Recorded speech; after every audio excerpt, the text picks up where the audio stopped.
xukuumadda Sharjah ayaa bilowday dhawaan inay ku daabacdo warbaahinta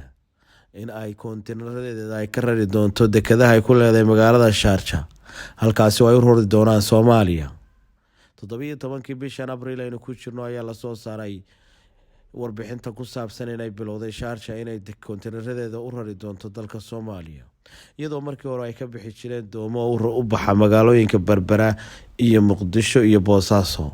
laakiin hadda magaalada Sharjah waxay bedeshay maadaama Soomaaliya dekedaheedii la casri gareeyay koontiinarada inay ka daabusho magaalada Sharjah dekeda Khaalidiya isla markaasina ay geyso magaalooyinka Berbera iyo Garacad Muqdisho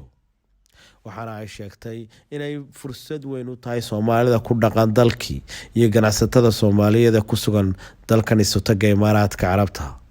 Soomaalida ay heshiiskan la gashay shirkadda mandaqada Sharjah oo bixiyay marka loo soo gaabiyo Shasom oo ah Sharjah Soomaaliya ganacsigan koontiinarada ay bilowday magaalada Sharjah ee xukuumaddaasi ayaa la sheegay in ay tahay markii ugu horeysay ee mandaqada Sharjah ay bilowdo